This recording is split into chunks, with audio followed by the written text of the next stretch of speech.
With the Onn Google TV device, you have a remote that comes in the box. The remote is actually fairly straightforward and easy to use. There's a few key parts that I want you to be aware of. So we have the home button, which is there in the middle. We have the back button. Then we have the enter button, which is right here. And then the left and the right and down and up. Those are kind of the key ones. I'm not even going to cover the other ones. Well, you have volume up and down right there. So you have the home. So anytime I said press home, that's the one. The back button is right here with the left arrow, but that's actually the back button. It's key to know the difference between the back button and the left. And then you have down, up, right, and then left. And this is the enter button. You'll hear me describe it as enter button. Sometimes the middle button. Sometimes I'll just say tap or click. That's all that center button right there. When you have a Roku device, besides all the programming that comes built into the Roku device itself, you also have the ability to select inputs where external devices are plugged in. In this case, we have the Google TV on device plugged into the first HDMI port. So I will go over and then down. That's the port right there. So we have plugged this device into that port. And so when I click this, it will then take us to the new Onn Google TV device. Okay, now that we have selected which HDMI port the device is on, and we've turned on the device, the first thing we see is that we need to pair our remote. So we need to press and hold the back button and the home button for 3 seconds.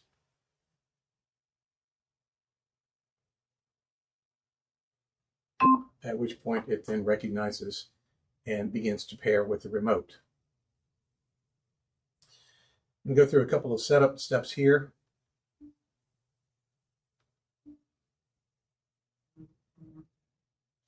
Now the next thing is to set up with the Google Home app. I'm going to skip that. You can use your mobile device to configure here if you'd like. However, I'm going to go down using the down on the remote, and I'm going to select to set up on the TV instead. It wants me to select which Wi-Fi I'm using. So I'm going to select that guy. And then the password.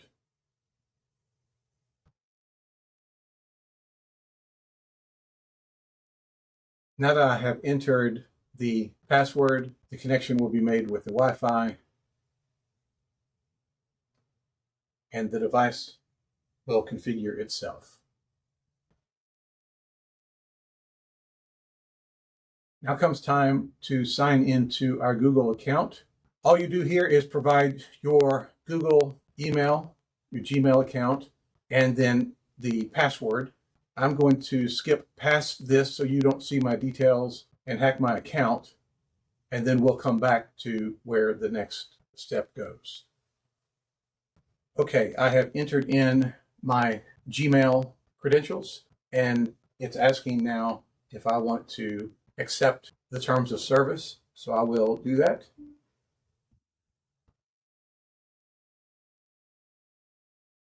I'm going to click continue here, but I am not going to search across all my apps. Finally, I'm not going to add any other subscriptions. No need to. So I'm going to go to confirm.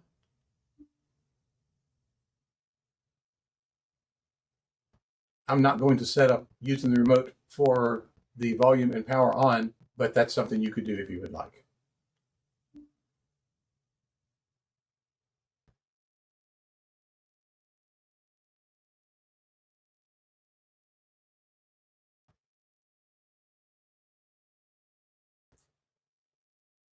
Okay, the process of adding all of the apps is complete. The next step is to begin adding the app that we're going to use called TiviMate to use the service. So I'm going to click the Start Exploring button. And we're presented with the main, our home screen here. We're going to want to add TiviMate as an app. So from here, we're going to go down to where your apps is shown. And then we're going to go all the way over to the right, where we have a choice there called Add Apps. Add Apps is what we're going to use to locate and install TiviMate. So we're going to click there.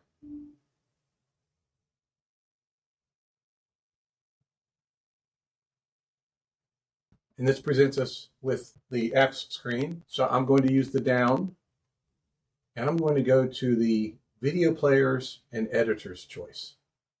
So I'm going to tap the enter button for video players and editors. And now you'll see popular apps. You'll go across, and TiviMate is listed right there. Press the button, and it comes up and it tells you about TiviMate, and we're going to select to install.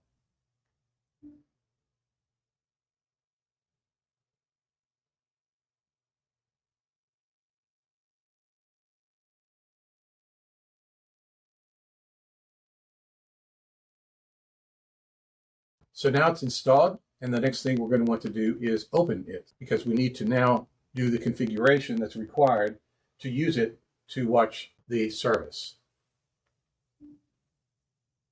So I pressed the middle button to open, and it tells us that for the app to operate correctly, please allow TiviMate to display over other apps. That's a Android message, so I'm going to go ahead and click the enter button to go into settings. Go down to the bottom, which is where you'll see TiviMate. Press enter again. That'll turn that feature on. And then I'm going to use the back button. And now it wants to have you set up the playlist so it will have the sources of the TV channels. This is where you're going to enter the details for the service. So at this point, you click Add Playlist. And you're going to go down to Stalker Portal and press enter. Now this is where you enter in the information that the server needs. When you signed up for the service, you were taken to a page on the website where you're able to see the MAC addresses, and you are also provided the server address. That server address is what you put in here. I'm going to blur this out, but if you don't know what it is, log into the service website, go into the MAC addresses portion of the My Account, and you can see what the address should be. And this is also where you're going to update the MAC address below, which we'll get into here in just a minute. So for right now, though, I'm going to enter the server address, which is the same one that is on the website under MAC addresses. Once I have entered in the server address, then I'm going to press the back button on the remote, and that will take me down to the MAC address. This MAC address is what you enter in on the website. And this is how the connection is made between the service and your TV. Your server address sends the MAC address to the service. The service verifies that the MAC address is valid and sends you programming in return. I'm going to now go to the website and enter in this MAC address. You should do the same. Log into the portal, into our website, go to My Account, go to MAC addresses, and place this MAC address you see here in the MAC address space, and then click Save. Okay, now that you have entered the MAC address into the My Account MAC addresses space on the website, and you've entered the server address correctly, you should receive an email confirming that the MAC address has been updated for your account. Once you've received that email, that means you can now move to Next, and you'll see this message come up on the screen that it is processing. What it is doing at this point is downloading the content of the service, including names of TV shows, movies, and that kind of thing. So we will let this run for just a few minutes. It won't take long.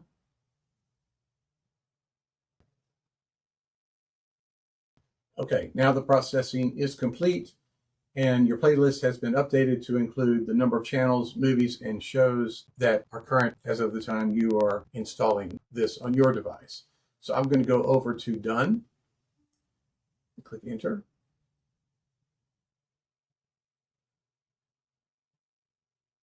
And it's now going to convert into the actual TiviMate program guide. It gives you some hints along the way on how to use the service. If you go using the left arrow, not the back button, we can go all the way back and we can see TVs, movies, shows, recordings, and My List.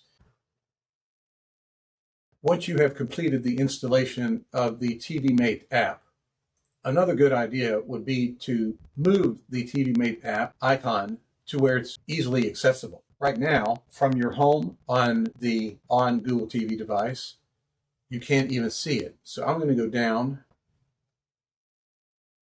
and then across to the right where all the apps are, and you'll see TiviMate right there. Right next to TiviMate is Reorder. So I'm going to tap Reorder. It has now TiviMate selected, so I'm going to tap it and then press my left button to move it over all the way to the beginning, because I don't actually need any of those other services, and eventually I would remove all of them. But for now, we'll leave them there, and I'll press the middle button to confirm the movement of the TiviMate app. And then I'll go down to Done and confirm that. And now, when I'm at the top, all I need to do is go down, and I see the TiviMate app ready to go right there.